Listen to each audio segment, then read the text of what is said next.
L'invité du grand journal de la mi-journée, c'est Hicham Aboud, journaliste et écrivain algérien qui se trouve à Lille en France et que nous joignons en direct. Bonjour à vous et merci d'accepter de répondre à nos questions. Bonjour, c'est moi qui vous remercie de m'avoir fait l'honneur de m'inviter à ce débat. Plusieurs centaines de ressortissants algériens au profil qualifié de dangereux. La France souhaite les renvoyer en Algérie. Le ministre français de l'Intérieur, Bruno Retailleau, l'a annoncé. Quel est l'impact potentiel de la présentation par la France de cette liste de plusieurs centaines de personnes sur les relations diplomatiques entre Paris et Alger ?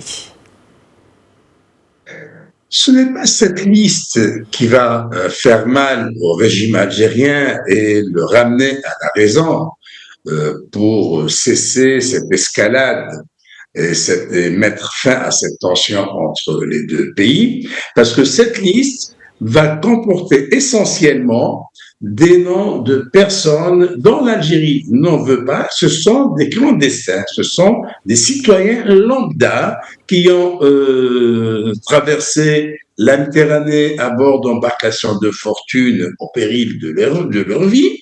Et le régime algérien leur refuse le retour dans leur pays en leur accordant des laissez-passer consulaires qui leur permettent de pouvoir voyager et rentrer en Algérie. Or, le régime algérien ne veut pas permettre à ces Algériens, qui se comptent par milliers, à retourner dans leur propre pays. D'une part, il est arrivé même qu'il refuse l'accès à un Algérien muni d'un passeport, d'une pièce d'identité nationale, et on lui a interdit l'accès au pays. Le problème qui va se poser, parce que comme j'ai dit, ça c'est une façon de contourner le refus d'accorder des laissez-passer consulaires aux Algériens clandestins. C'est ça cette liste. Maintenant, on les présente comme étant des éléments dangereux, au profil différent.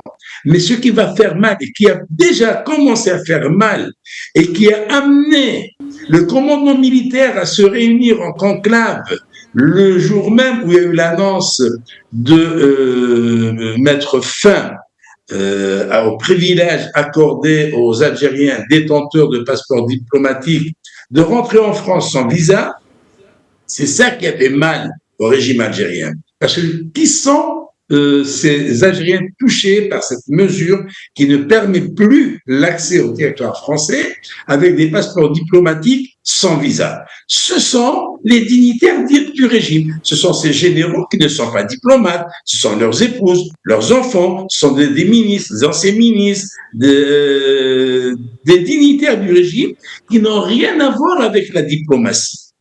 Et qui se retrouvent détenteurs de passeports diplomatiques, notamment leurs enfants et leurs épouses, sont eux qui profitent le plus. C'est pas un général algérien qui va faire ses emplettes à Paris le matin pour rentrer le soir. Ce sont leurs épouses. Le cas s'est posé hier avec l'épouse de l'ambassadeur d'Algérie à Bamako, qui a été refoulée à l'aéroport de Paris-Orly. Cette dame est arrivée avec un passeport diplomatique, une carte de crédit de son époux, un certain hébergement parce que cette bonne dame a un appartement en France, donc, mais elle n'avait pas de visa. Et on l'a refoulée. Ce qui va déranger aussi le régime algérien, c'est les contrôles fiscaux qui vont être imposés aux dignitaires algériens qui sont propriétaires de biens immobiliers, de commerces, d'hôtels, de restaurants, de brasseries, lorsqu'ils vont subir les contrôles fiscaux, parce que ce sont des champions de la fraude fiscale, et j'en connais, j'ai des preuves même sur certains d'entre eux. Monsieur Aboud, Ça va leur faire mal. Lorsqu'ils vont geler leurs avoirs bancaires en France, et en leur demandant de justifier l'origine des fonds qui détiennent dans les banques françaises, ça va leur faire mal. Le problème est là. Comment l'Algérie pourrait-elle réagir face à la France qui qualifie ces personnes de profil dangereux? Est-ce que cette classification pourrait alimenter des tensions internes en Algérie? Non, écoutez, les Algériens ne sont pas dérangés par ces sujets qui vont être renvoyés parce qu'ils présentent un profil dangereux. La France trouve ce qualificatif de profil dangereux pour justifier le renvoi de ces clandestins que l'Algérie refuse de leur octroyer des laissez-passer consulaires. Donc, on leur trouve ce profil pour dire, voilà, ce sont des terroristes, ce sont des islamistes radicalisés, ce sont ceci, ce sont cela. C'est une manière de pouvoir renvoyer tous ceux qui sont un OQTF et que l'Algérie refuse de recevoir. Tout simplement. Maintenant, qu'est-ce que ça va donner à Alger? L'Algérie, c'est le régime algérien, va supporter ces clandestins qui sont rentrés au pays. Ils sont en train de supporter les millions d'Algériens qui ne veulent pas de lui, qui ne veulent pas de ce régime. Eh bien, je ne pense pas que ces clandestins qui ont traversé la Méditerranée à bord d'embarcations de fortune, qui sont pratiquement tous en situation irrégulière, ils vont poser problème à l'Algérie. Parce que le régime algérien s'est habitué à ça. Quelles sont les implications légales et politiques pour l'Algérie si elle accepte ou refuse de traiter avec les personnes qui seront mentionnées dans la liste? Ce sont ces citoyens, ce sont des citoyens algériens, ils n'ont rien de dangereux. Maintenant, la France, comme ils sont nombreux, ils se comptent par milliers, et n'arrive pas à les faire renvoyer. Notamment, on a vu le cas de ce Doualem, ceux qui ont essayé de renvoyer dans celui qui a commis l'attentat de Mulhouse, qui a été présenté à 14 reprises pour être renvoyé, et les Algériens refusent de l'accepter. Eh bien, ces gens-là, ils vont être renvoyés sans avoir besoin de faire appel à la justice française, de faire appel à des démarches administratives. Eh bien, il est présenté comme étant dangereux, on le met dans un avion et rentre. Ça s'arrête là et on le renvoie les listes. Les Algériens, le régime algérien est obligé d'accepter. Pardon?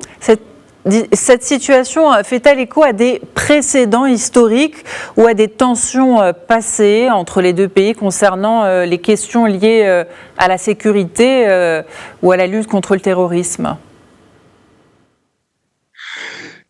Écoutez, le régime algérien déjà taxe de terroristes tout opposant, ou même tout journaliste. Moi, je suis journaliste, je ne suis pas un opposant, je suis un journaliste.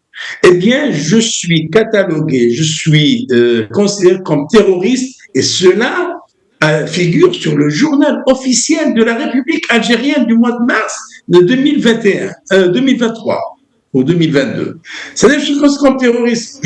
Si j'étais dangereux, là, les Français vont me mettre sur la liste pour leur dire, vous avez un terroriste que vous-même vous reconnaissez comme étant terroriste, oh ben on vous l'envoie. Alors les Algériens vont m'accueillir à bras ouverts. Ils vont m'accueillir à bras ouverts.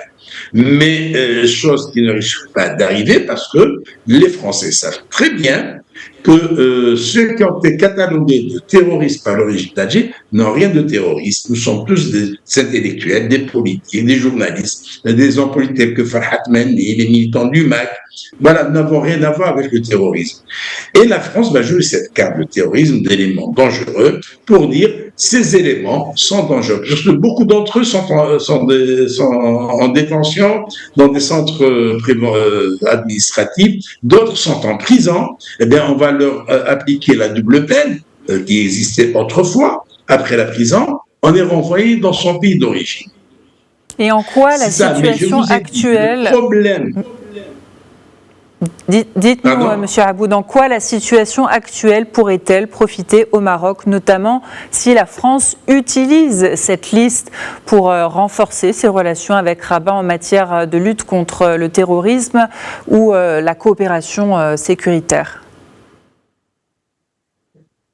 Si l'on considère, ce qui est réel, que l'origine de la crise entre Alger et Paris, c'est le rapprochement franco-marocain, notamment la reconnaissance de la souveraineté marocaine la France, la visite de Macron, suivie ensuite par la visite de Madame Rachida Dati, ministre de la Culture, qui a ouvert un centre culturel français à Lyon, suivie par la visite de Monsieur Larcher, le président du Sénat. Voyez-vous, donc ça fait beaucoup pour le régime algérien.